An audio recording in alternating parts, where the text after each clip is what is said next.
Welcome back, dear viewers, to our second topic up for discussion here on this morning's edition of The Breakfast Show. And we will be discussing the law that was recently approved by His Excellency the President on approving a temporary licensing for informal industrial facilities, something that will last for up to 3 years, of course, with the aim of boosting the industrial sector and improving the economic indices. And to shed more light on the issue, we are joined over the phone by journalist Mr. Abdul Latif Wahba. Mr. Wahba, a very good morning to you, and thank you for joining us. Good morning. Yeah.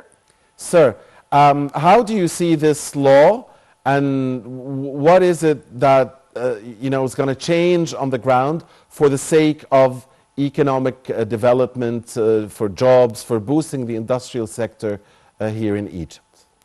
Let us say first that you know that President Sisi and also the cabinet headed by Dr. Mustafa Madbouli approved since months the golden license for the investors and entrepreneurs and so on.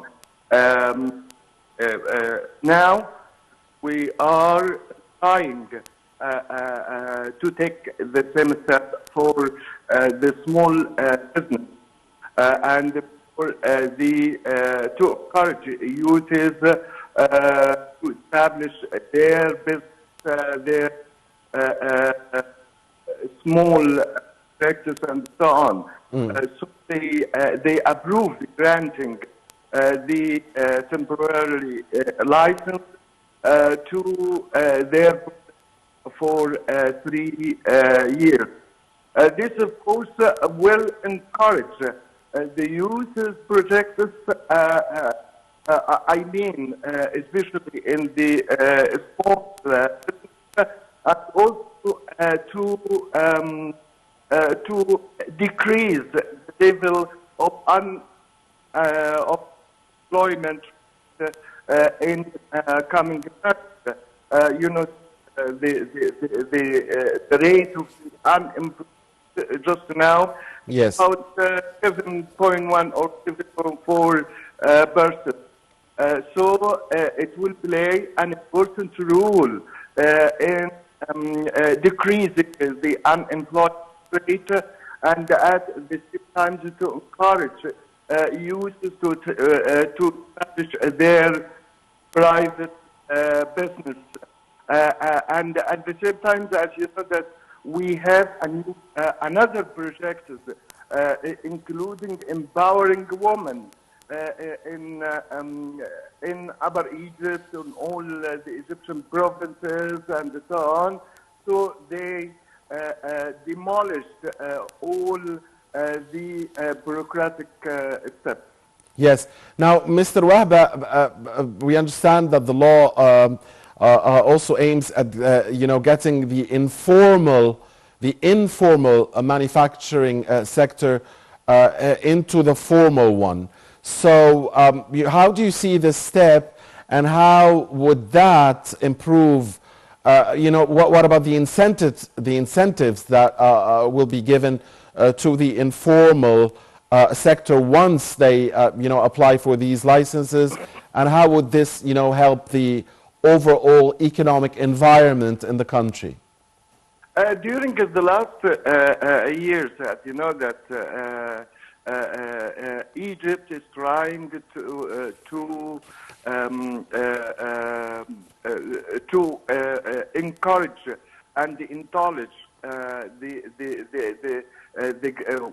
what can we say? The informal economy, yeah. Yeah, the informal economy or the grey economy into the formal one. Yeah. This, of course,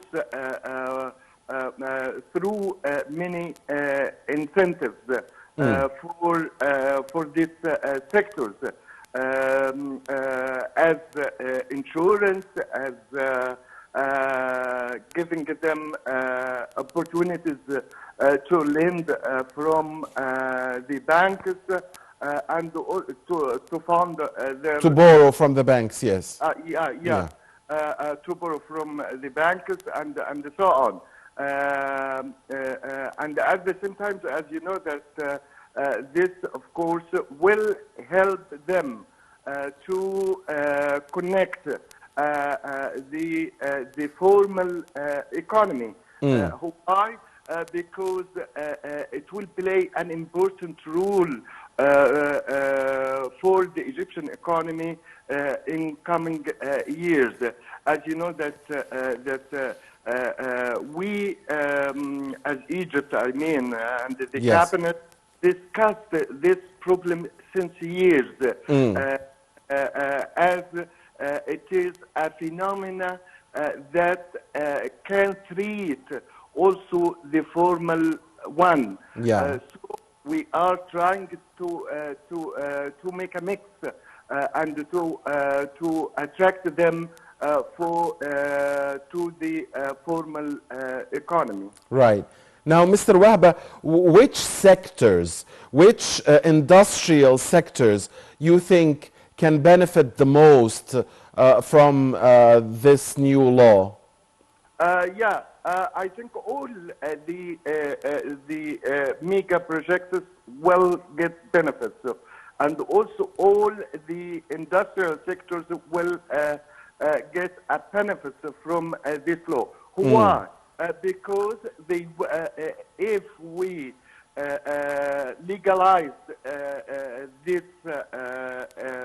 activities and also granted them the license, it means they will be a logistic help for the other industries.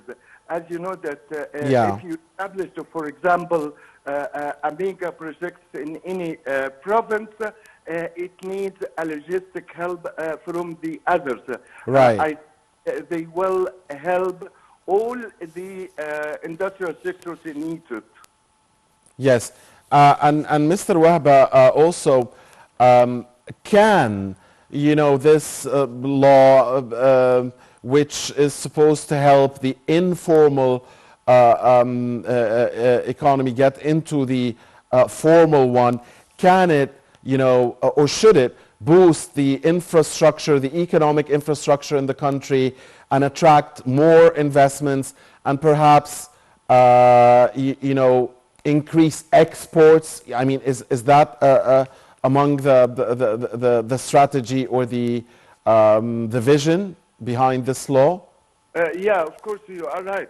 Let us say first that Egypt during the last years is trying and still have a plan to encourage the informal one or the informal sectors. Why? They started the many trials for other countries, especially in Latin America, like Chile, for example. They managed and succeeded in containing the informal economy into the formal one. And as you know that during the last years, we suffered that there weren't a survey about the amount of the informal one. So if we get if we managed to take some statistics for the informal one, it will help not only for the other industrial sectors, but also the state will get a benefit from the revenues of this informal one. This is one point. Yes. The other point, as you know, that the informal sectors, as you know, includes all the small businesses. Right. So we can depend on it as a logistics services for the other sectors. And we can, I mean, the cabinet and the Egypt can give them the chance to participate in international exhibitions, even inside or outside, and they will give also them some incentives concerning how to export and to help them in their exports. Yes. This, of course, if we compare this with the annual plan of encouraging Egyptian exporters, as you know that the Egyptian government allocated annually some money to help the exporters. Right. On that note, dear viewers, we thank very much on behalf of you, journalist Mr. Abdul Latif Wahba, for his time with us. Thank you very much, Mr. Wahba, for your time and your insight, sir. And thank you very much, dear viewers, for watching the breakfast show. In about 12 minutes from now, our French language transmission will take over here on Nile TV International. And tomorrow is a new breakfast show with a new team.